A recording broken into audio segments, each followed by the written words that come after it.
Welcome to the Aerospace Advantage podcast. I'm your host, John Baum. Here on the Aerospace Advantage, we speak with leaders in the DoD, industry, and other subject matter experts to explore the intersection of strategy, operational concepts, technology, and policy when it comes to air and space power. So if you like learning about aerospace power, you are in the right place. To our regular listeners, welcome back. And if it's your first time here, thank you so much for joining us. As a reminder, if you like what you're hearing today, do us a favor and follow our show. Please give us a like and leave a comment so that we can keep charting the trajectories that matter to you most. Last week, we learned about the birth of the F-16.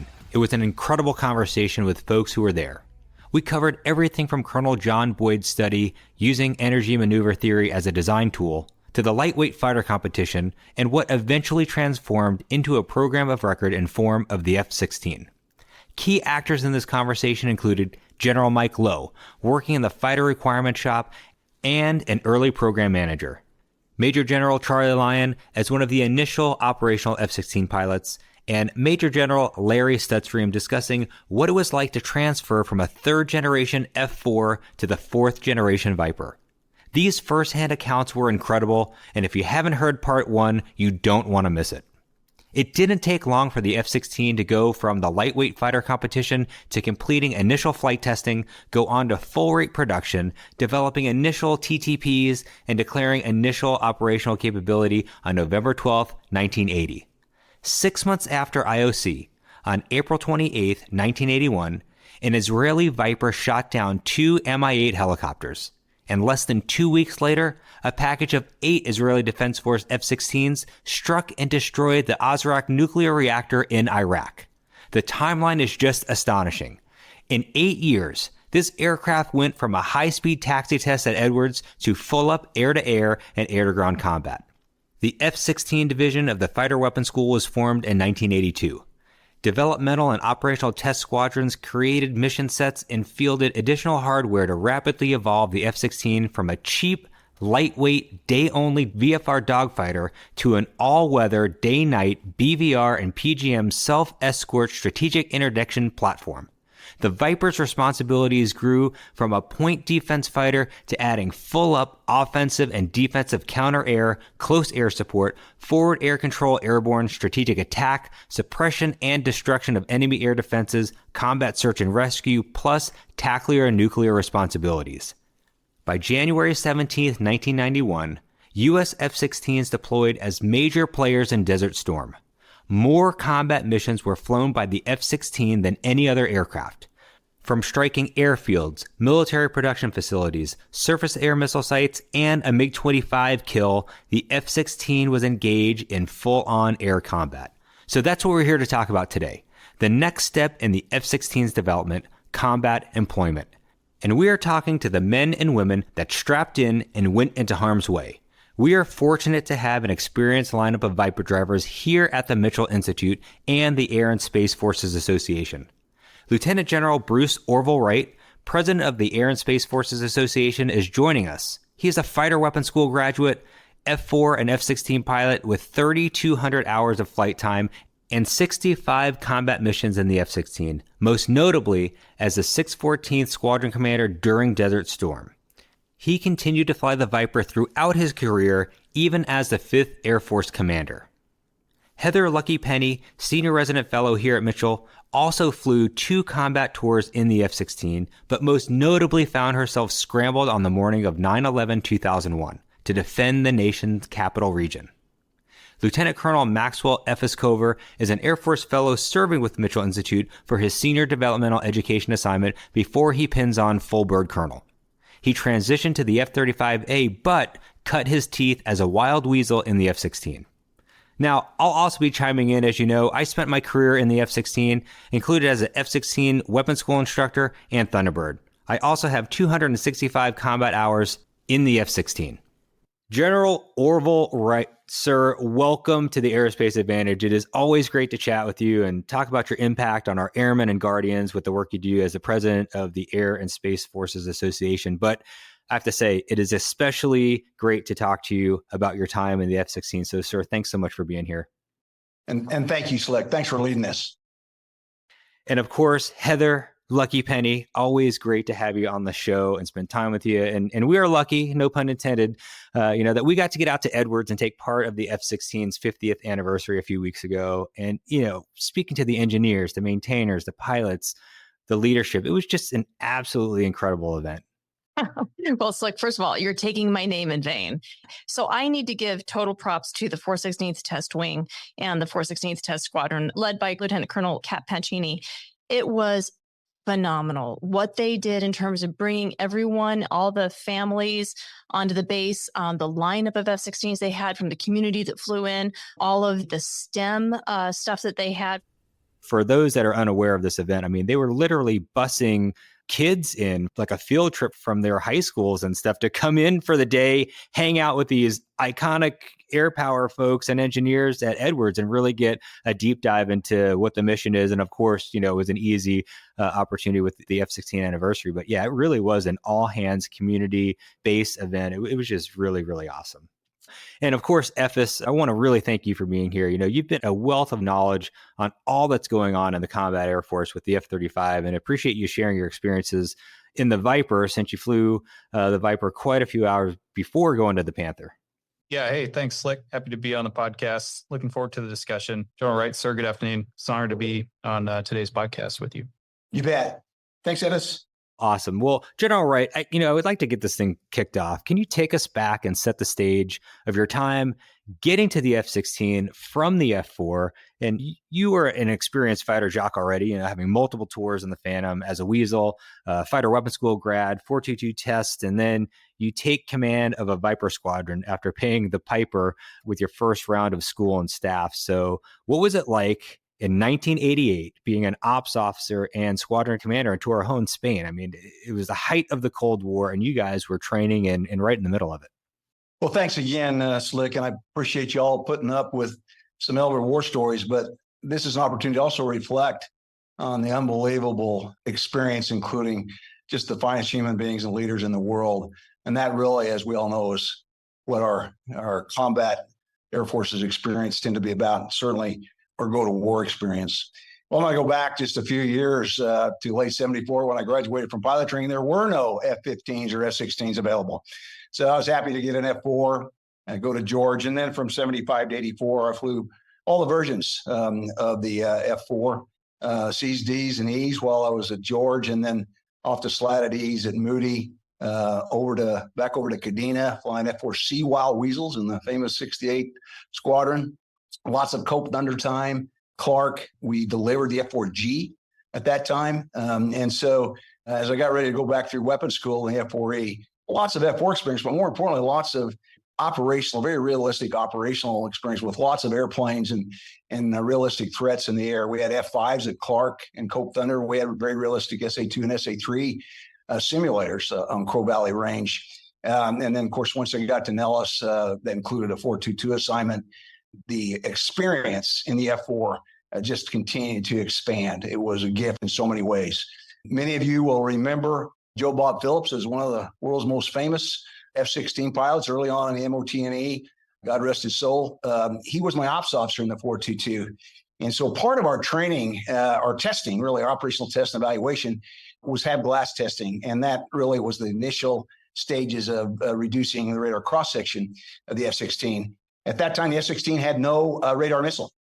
And so Joe Bob put together the Baum maneuver, turn 90 degrees to a radar shooter at about 10 miles, get engaged, in this case with 4 F-15s against 4 F-16s, and then 2 F-4s were always in the mix as MiG-23 simulators, as those F-15s were actually simulating Su-27s, which were fielded by the Soviets in 85, but we were already concerned about this advanced radar shooter, the Su-27, and how the F-16 then would defend against that or engage that aircraft without a radar missile at the time. Long story short, once Joe Bob and his 3-ship, including Timmy Alvin, got engaged with the F-15s, it was more than a fair fight. And then the other part of being at Nellis at that time from about 81 to 84, besides our daughter giving birth to the world's greatest fighter pilot, happens to be my daughter. She says that anyway. We really were able to fly a lot with the 474 squadron, brand new lieutenants flying F-16s. We flew against the F-16 XL at that time that was competing with what would become the F-15E. And then lots of air to surface, air to ground testing, GBU-15s. In one test, we had 3 30-millimeter gun pods loaded on my F-4E and fired them all 3 at the same time. So terrific experience that then was the foundation for going to Torrejon and being brand new in the F-16 in 87, 88. I was blessed. 2 of my Nellis friends, Timmy Shooter Summers and Ted Carter, had both flown F-16s and F-4s and A-7s. And so we're constantly talking about getting Orville right up to speed in the F-16 as I went through 3 squadrons as the course assistant ops officer, and then squadron commander, getting ready to go to war. It was much about nuclear employment then, dual capable jets in the 87, 88, 89 timeframe. At the same time, we'd constantly deploy from Torrejon to Incirlik. And I'll just close and not take all the air out of the room, but flying at Incirlik and getting ready for nuclear ORIs, including the full range of flying. We own Turkey. We could fly anywhere in Turkey we wanted to, surfaced as high as we wanted to go, terrific low levels, air-to-air engagements. We had the range. And so a great place and a great opportunity to get some time in and learn all about incredible capabilities of the F-16. And I couldn't wait every day to go jump in the cockpit of my Viper, especially after flying the A model a little bit. And now we've got Block 30 big mouth GE engines with a heads-up display and the ability with a keypad to actually put all the coordinates in besides, so you don't have to reach behind your G suit to put them in. So I'll stop there. Thanks, Slick. Thanks for asking. It's unbelievable, sir. I mean, what a magical time from a fighter pilot's perspective to be flying a new jet, and sounds like great airspace and awesome host nations to support you. We had some major lessons learned from Vietnam and really focused on training against a pure threat in Europe as we looked east towards the Soviet Union. And, you were in Spain leading a squadron, and then Saddam Hussein decides to cross into Kuwait, and you are tasked to take your squadron to the desert. So what was it like getting that call?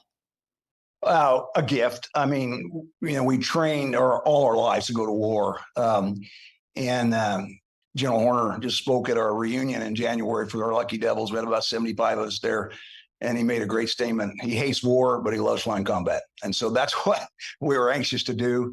Total come out launch, 24 F-16s, 3 spares, going someplace nobody had ever heard of called Dillaw Gutter, and to an airfield. We had to get let down plates from the local American Airlines guys to figure out how to get there. Took off with 2 KC-10s, landed at in Gutter, Doha International, met by the ambassador. There was no preparation at all. Gutter was a late entry to the fight because of political considerations, but fortunately we had a very capable U.S. ambassador to Gutter at the time, Mark Hambley, who paved the way in his direct conversations with General Schwarzkopf to get us on the ground with our 24 jets. And then the training was incredible. We had French F-1s, same F-1s the Iraqis flew, and then the Gutterese had a squadron of F-1s also. And so we were constantly doing DACT and training the realistic threats, in this case, Mirage F-1s. In fact, the French went back to the Mirage factory and got us tail numbers and frequencies and all the data on all the Iraqi F-1s by tail numbers. So we knew everything about the Iraqi F-1s because at the squadron level, we had that level of collaboration. And the French, again, on their own, our French friends who we flew with every day in the F-1 did that for us. So we were ready to go to war in so many ways. We built our tent city and built our bomb dump. And we were excited on 17 January 91 when we all launched to attack Iraqi-held airfields. In this case, Al Salim and Al Jaber was my first combat mission. And we'd launch in a 16 jets in the morning, 16 in the afternoon.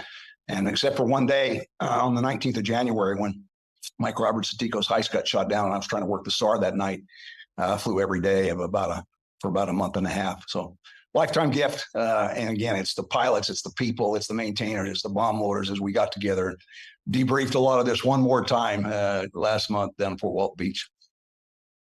Sir, I'm going to jump in here because you mentioned Tico. And Slick and I were out there for the 50th at Edwards, and Tico, MR, and ET, they were all out there and they gave incredible speeches. I mean, it was so impactful to hear about their experiences flying for you out in combat operations. And so notably, ET Tula recounted his famous mission over Iraq, where he threat reacted against 6 surface-to-air missiles, and having to do all of that in mil power only because they were way below bingo.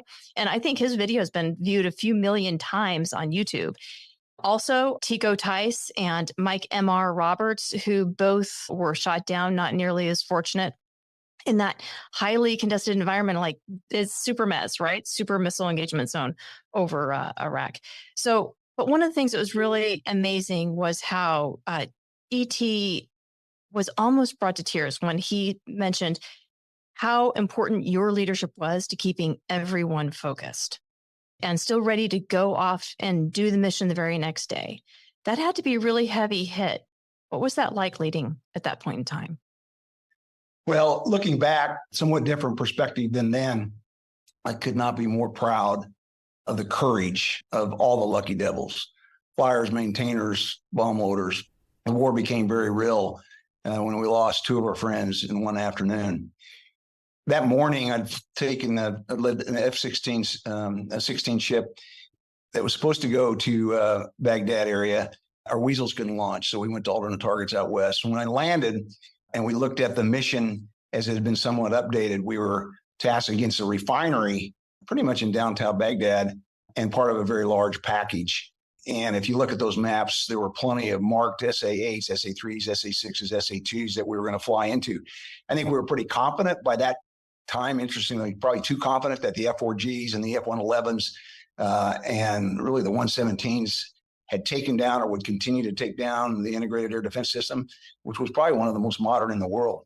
And so I think it's important to note that we'd been briefed by General Horner and General Buster Glosson that if things didn't look right, there was no requirement to launch. So we really had decentralized the decision authority, well, including our provisional wing commander at the time, Jerry Nelson, that mission led by John Nichols, who went on to be the TAG in Texas. We weren't going to not go. And so as I watched these guys launched, I knew it would be tough, but I was confident. Late that night, we fully understood that we'd lost 2 airplanes. We really were very concerned that MR was dead because we saw no shoot, but we did have video of an SA-6 spearing his aircraft. Interestingly, that SA-6 warhead did not go up, but we did not think MR was alive. I stayed up that night working the SAR, and the next morning, somebody had painted a stencil, "God bless Tico" and MR over the ops door.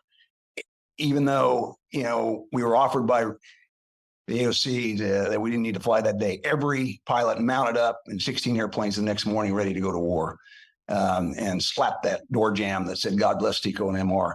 I saw pilots go from age 20-something to age 30-something with a look of grim commitment. And that's what our enemies understand. We don't give up as American warfighters when we lose one of our own. It just makes us more resolved. And that's what I saw, not just on the morning of the 20th, but for the rest of the time. And, oh, by the way, Tico and MR got out of jail and went on to fly more combat sorties. Just 2 quick stories. And before I take all here out of the room, Tico said when he was picked up and hauled to Baghdad in I think a Chevy Caprice, he looked out the window and the oil refinery that he had bombed was still burning. So we hit the target, and then in about 3 days, we learned that MR was alive. Part of that story, and in many ways a tougher job than I had, was Kerry required with the DO, ADO, and the chaplain and the flight surgeon to go tell Patty that night back at Torrejon that her husband might be dead. There was some hope. And Patty was 9 months pregnant. And so as Patty and MR and Tico and ET still come to our reunions, we talk about those stories in the context of a brand of brothers and sisters. That again is a lifetime gift. So, thanks for asking. Heather. A longer answer than you were probably looking for. No, sir. It's just absolutely incredible. I mean, I'm hosting this thing and I'm just sitting on the edge of my seat listening to your experience as a squadron commander and just thinking back to our time. And of course, we have the fancy jets with the bells and whistles and all that. But at the end of the day, we're in the profession of arms, and can only imagine what that was like. And we know, based on the testament of folks that were in the squadron, I mean, your leadership was instrumental in keeping everybody going there. And, I really have to get out of that one because we could probably talk about that one for a couple hours. But I've got to ask you, how did things evolve in the Viper community throughout the 90s I mean, we saw a major post-Cold War drawdown and jets were retired and the pilot force was cut and the Guard got a huge injection of Vipers. And we kept flying and fighting as world events demanded, places like Bosnia and Kosovo. So can you walk us through those years? Sure. Well, first of all, MR went on to be a Guard wing commander and continued to fly the F-16. And so you're right, the Guard picked up the F-16 mission in such a responsive and really forceful combat capability way and continued to deploy the desert. Many of the pilots that flew with me in the 614th went on to the Guard and continued to fly. In fact, some of the same airplanes, same big mouth Block 30s that we had. And then those airplanes transitioned to places like the DC Guard where their radar missiles were added on, radar upgrades. And so that's kind of interesting. Here's a platform that was so adaptable and continued to be upgraded. So again, some of those airplanes that we flew with only AIM-9 missiles in Desert Storm in 91 and went on to be fully up radar capable missiles. It kind of goes back to the days of Joe Bob. I also was able to watch the Block 30 continue to evolve in multiple combat operations. I flew back to be the ops group commander at Ramstein. So I flew and provide comfort in Block 30s and then Block 30s and Block 40s in denied flight, flying out of Aviano. I'll tell you about the Block 40. The most memorable memory, if you will, is when I hit the Dauber switch and I could talk to a satellite in the Block 40. We were always wanted to be more accurate in hitting targets. And when I could talk to satellites, I became an early guardian adopter, if you will, that, what our GPS capability, what our satellite capability brings to the lethal capability of our combat air forces is unprecedented. And then back over time to be the wing commander at Massawa. Now I'm in the Block 50. And that memory really has to compare the Block 50 Wild Weasel with the F-4G Wild Weasel. The Block 50 harm targeting system was decades in technology beyond what we were able to do with the F-4G, which was a lot better than we were able to do accomplish the Wild Weasel mission, the F-4C Wild Weasel. So that technology continued to be responsibly integrated into the F-16. And gosh, the Block 50 Wild Weasel was an amazing airplane to fly when you put together the history of watching where we were in accomplishing the Wild Weasel mission, which, by the way, is its own ethos. Every threat of target, if you will, is what weasels are all about. And so, first in, last out, sir. Absolutely. So that's kind of watching the evolution. And then to just close out, when I went back to be the 5th Air Force commander, I continued to fly the Block 50 F-16. By that time, between 97 and 2005, when I went back, we had turned the Block 50 in from a multi-role air-to-air and air-to-ground platform to an information air-to-air and air-to-ground platform, helium-mounted tuning system, Link 16, phenomenal airplane. And then that, I think, and Efes can talk about that, certainly paved the way for the F-35. It's about people, it's about experience, it's about the industry and Combat Air Forces partnership. And look what we've done and accomplished with the F-16. We hope Ukraine will get that jet deployed as soon as possible. Well, awesome, sir. Yeah, really. I mean, like you said, that jet is now just such an information platform. And of course, we're going to talk to Efes about what the F-35 is bringing to the fight. But I've got to turn to Lucky for a second. And I promise I'm not trying to embarrass you here, but you were the final speaker of the day at the F-16's 50th anniversary at Edwards. And honestly, thank goodness for the organizer who put you last, because your speech was absolutely incredible, Lucky, and nobody could have followed you in the words that you spoke that day. There wasn't a dry eye in the hangar with your accounting of the morning of September 11th, 2001, and the heroes that day. So if you don't mind, would you talk us through what it meant to employ the Viper on a mission that no one could have anticipated that morning? Slick, I am just grateful to have had such an incredible aircraft that morning. But I will tell you, as Orville has mentioned, it's all about the people. Every single person in that squadron wanted to be in that jet. None of us wanted to be left behind, because when Sass and I took off out of Andrews Air Force Base, we were taking off to protect and defend the nation's capital. And New York had already been hit. The Pentagon had been hit. And even though we didn't have missiles on our aircraft, so it was essentially a suicide mission, we were going to have to ram our F-16s into the airliner, which we later learned was Flight 93. But of course, everyone knows that the passengers on Flight 93 took control of their destiny, of their fates, and they crashed it before it could get to DC. Everyone wanted to be on that. And I want to say that what we had to face that day was utterly unprecedented. And it's really only because of the teamwork and the leadership of the squadron and the expertise of the squadron that together we were able to improvise a response for something that we had never been trained for. This was not nuke alert. We were not part of the alert mission. We didn't have any live weapons. We were not plugged into any kind of battle management system. We were not getting fed any intelligence. So everybody from General Worley, who was our wing commander, Mark Sasseville, Dan Raisin Kane, David Nex McNulty, who was our intel officer, Mark Drifter Valentine, who was trying to bring folks in as our scheduler so that we could respond to this, and all of our crew chiefs and maintainers, everybody came together and did what they needed to do. They were proactive. They improvised. It was a team effort. And it's amazing what they were able to do on that day. But what I'd like to focus on is really kind of getting back to my final remarks to folks there at Edwards, is that every pilot knows that aircraft have personalities. That's why we keep bird books, right? Because every airplane's a little bit crooked, it bombs a little bit differently, and so forth.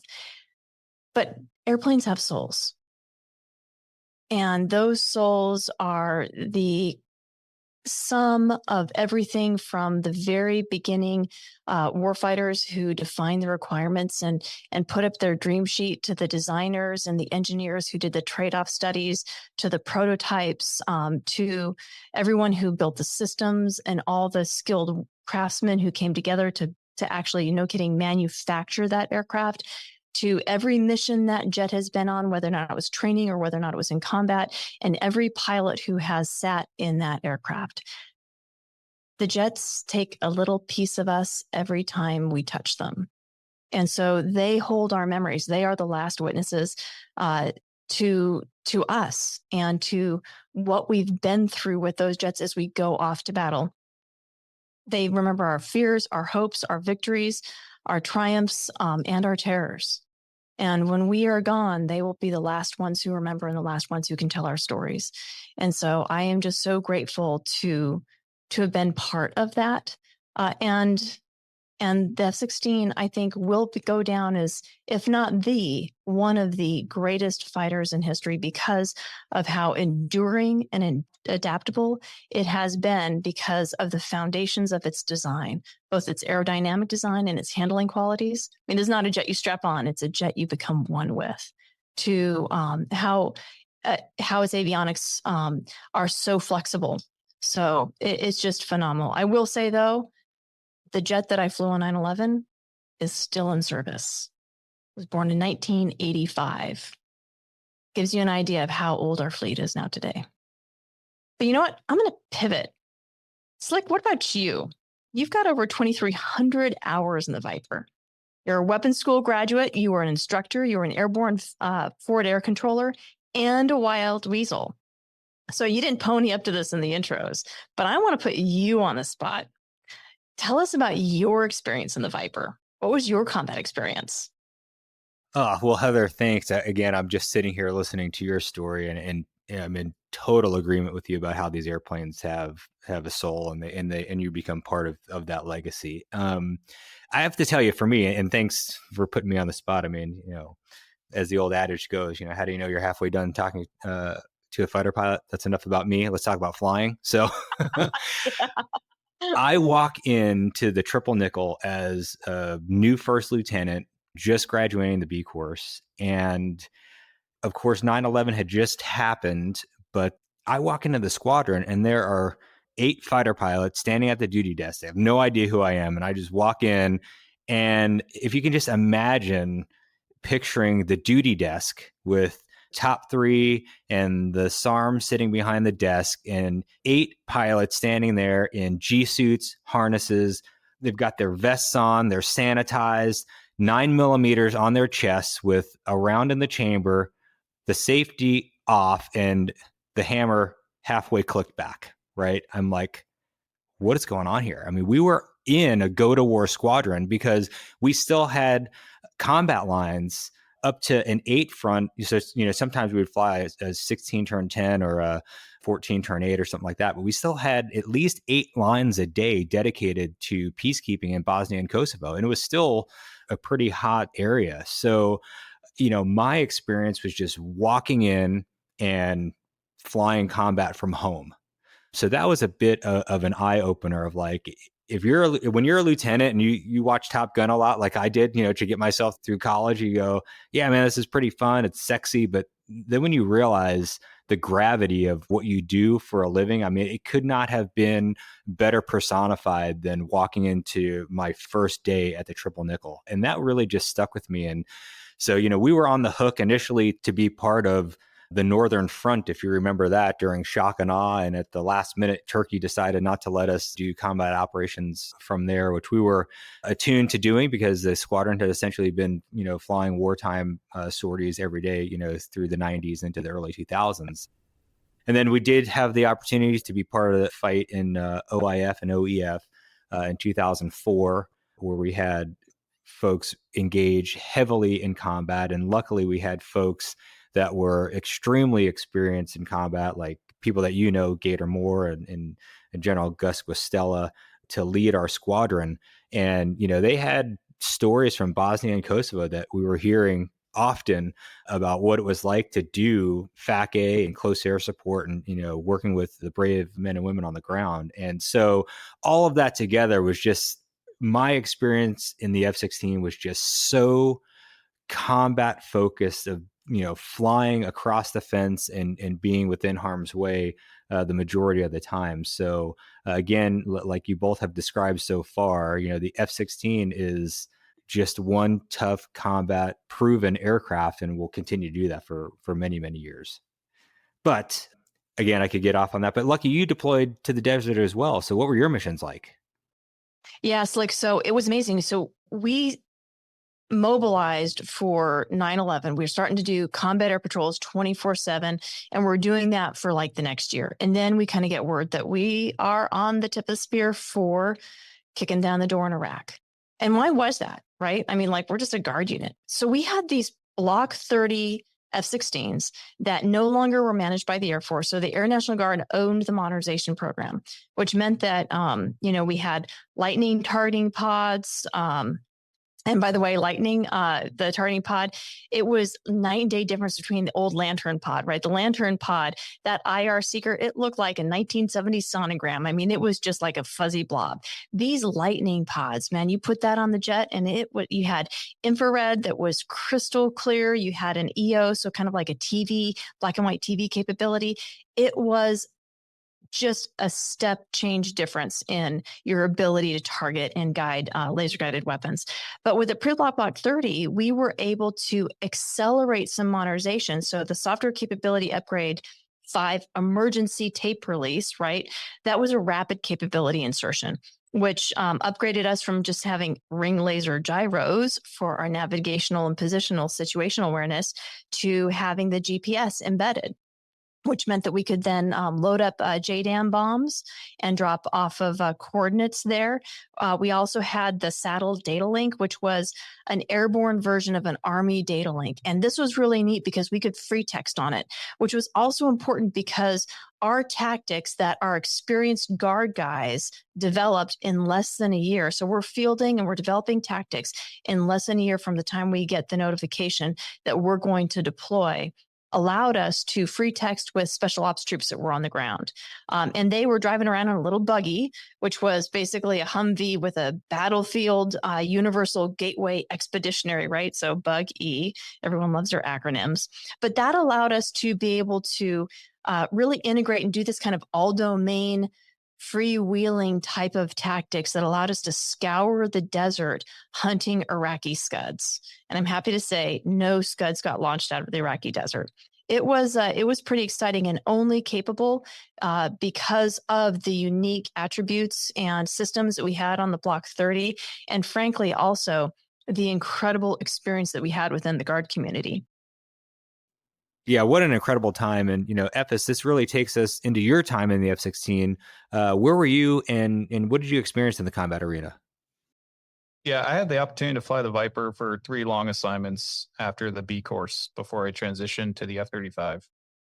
2 of those assignments were overseas, my first one in Germany, and then Alaska after that. And then my third one was stateside. So roughly 2008 to 2016. Living the dream. That's awesome. During the 9-year period, I flew the Block 40 MMC Viper in the B course, the Block 50 when I was in Europe, went to the Block 30 when I was in Pac F, and then back to the Block 50 when I went stateside at Shaw. So most of my time was in the Block 50. My CENTCOM combat deployment was when I was stationed in Europe, and that was the spring, summer, fall 2009. Starting off in the Block 40 as a student, knowing nothing about the jet, to then strapping on the Block 50 in Europe and being part of that Wild Weasel mission for my first assignment was not only eye-opening, it was awesome. Yeah, absolutely, Efes. I mean, that's the amazing thing about the Viper. And we talked about the metamorphosis that this jet has gone through over the years. But, the Block 50, 52 with the HCS pod really put the Viper into a whole new realm of impacting the battle space. Yeah, the majority of my time was in the 50. I received my initial F-16 training at Luke in the 40. So it is a step up, like you mentioned. At the time, the Block 40, it had the smaller motor. And like you said, the lantern targeting pod. And what did you say? It was a what? 1970 sonogram. It's just fuzz. I'm going to have to write that one down. Tactical vegetation. So if that paints the picture for you. It was, however, an MMC modded aircraft. So we did have Link 16. We had color MFDs, multifunction displays at the time, which was a big deal. Because in 2007, a lot of the iron that was at Luke, they were Block 40 Tape 7 jets. And so some of my simulator events were in Tape 7, even though we were transitioning to the MMC jets. And it was at the schoolhouse when I was a student where I got to learn about the different blocks of the Viper and their associated mission sets. At the time, the Block 40 community mainly focused on or specialized in offensive counter-air missions involving attack operations or close air support. All of my instructors had done at least one operational assignment in the jet, so I really had the opportunity to hear their perspective on not just what the block of the F-16 variant brought to the fight, but really just a balance of the mix of culture and expertise that goes with it.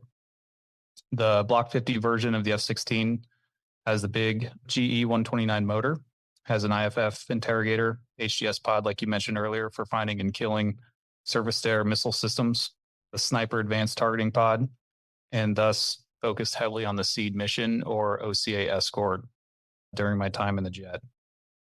In 2008 is when I tracked into the Block 50 and went to Germany for my first assignment as a new Blue 4 wingman.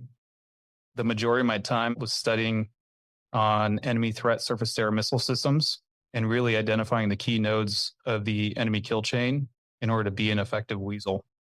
My CENTCOM deployment was in 2009, and we deployed to Iraq. We were deployed there for several months and primarily flew close air support missions. When you look at the war timeline of Iraq, if you will, at least the 2003 to 2011 piece, in 2009, we were there during the first big year of the drawdown. So we still had roughly 140,000 U.S. troops operating in Iraq when we showed up, with the intent by 2011 to draw down to roughly 35,000. And so our unit was there during that phase and thus supported that shift in U.S. strategy. So really the missions that we were doing a lot was overhead base protection of U.S. forces, a lot of convoy escort, and conducting missions going after high-value targets. Well, Efes, that really brings me back. I was lucky to fly 30s, 40s, and 50s, but just 30s as like a triple qualified guy at Cannon because we had 3 squadrons with 3 different blocks. And, luckily all of that went away as we went away from this mentality of just having, a specific block mission identity. And when I was at Nellis, I was lucky to be the F-35 Tactics Development Team Lead, and I got to fly to Lockheed Martin and Fort Worth every month for a week at a time to fly the sims and write the first few chapters of 3-1 for the F-35. And for those that don't understand, that manual is the tactics, techniques, and procedures which the pilots will execute their missions with.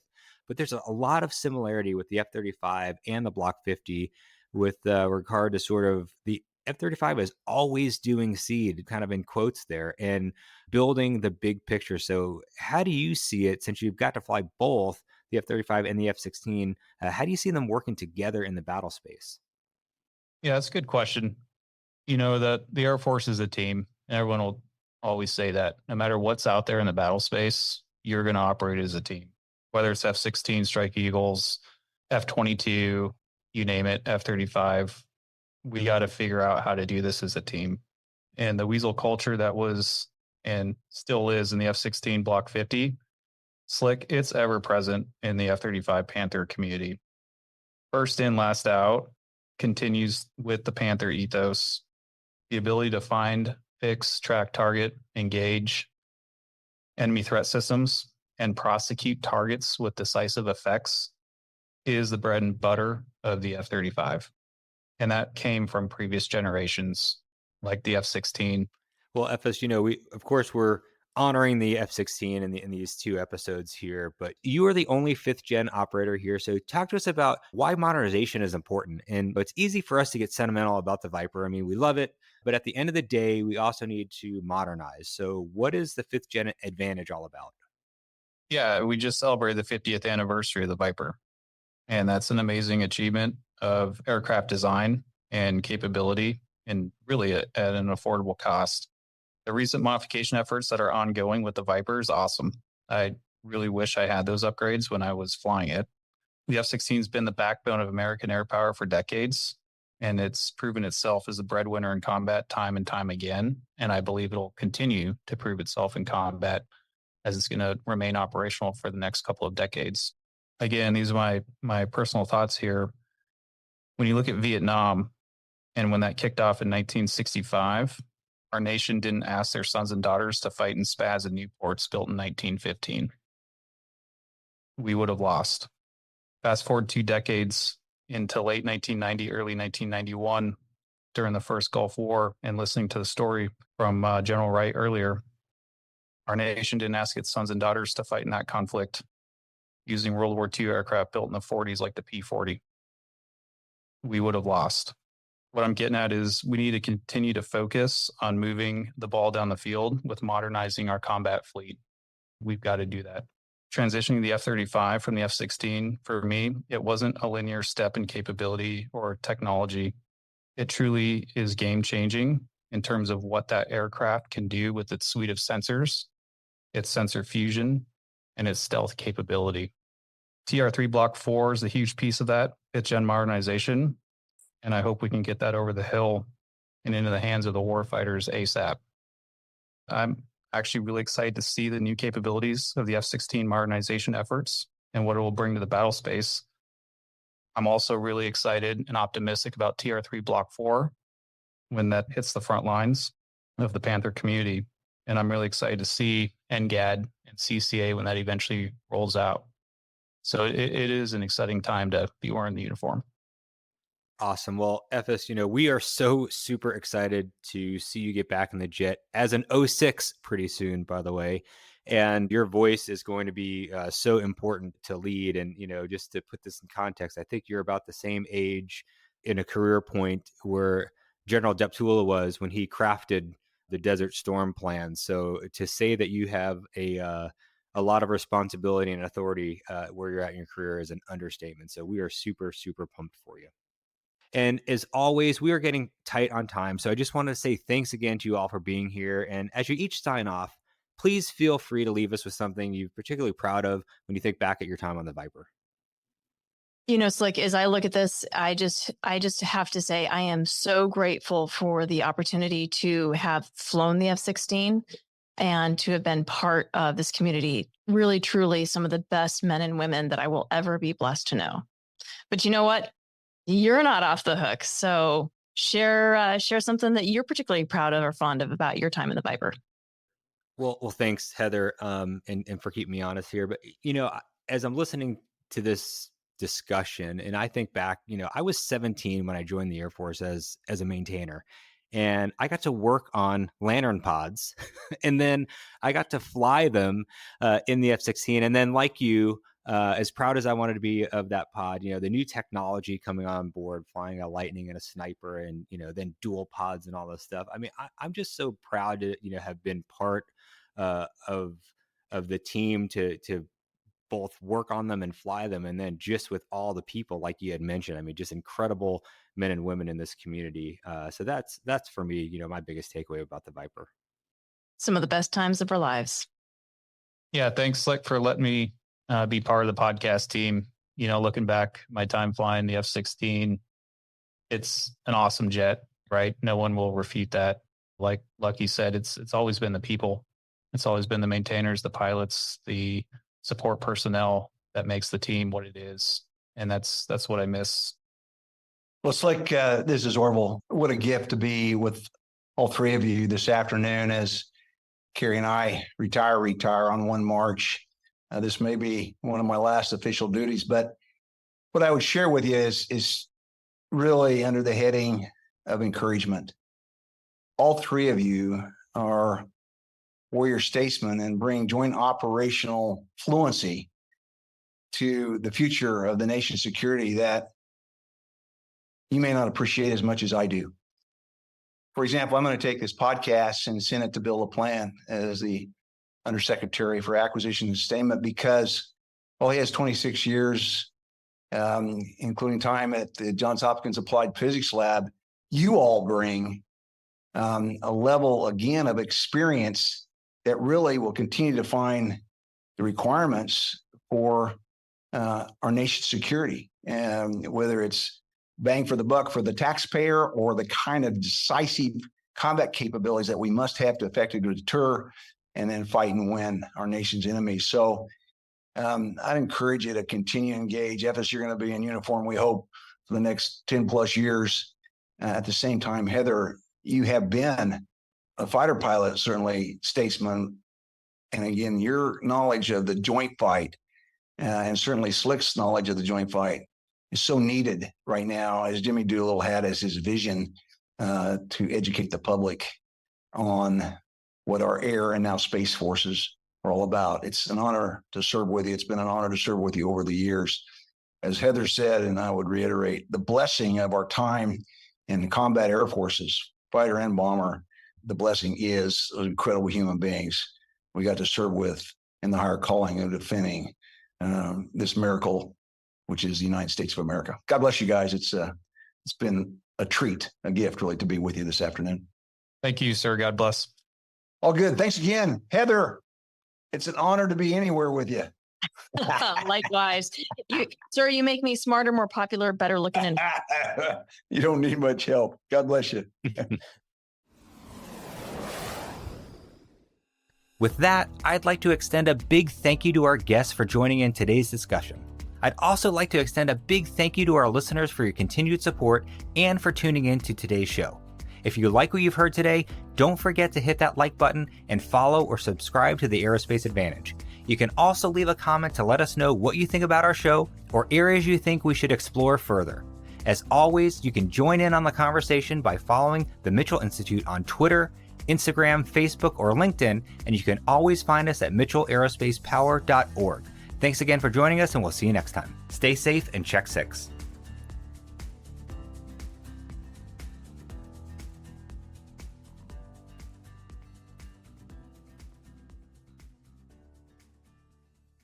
The views of active duty members reflect their personal opinions and do not reflect the position of the DoD or the United States Air Force.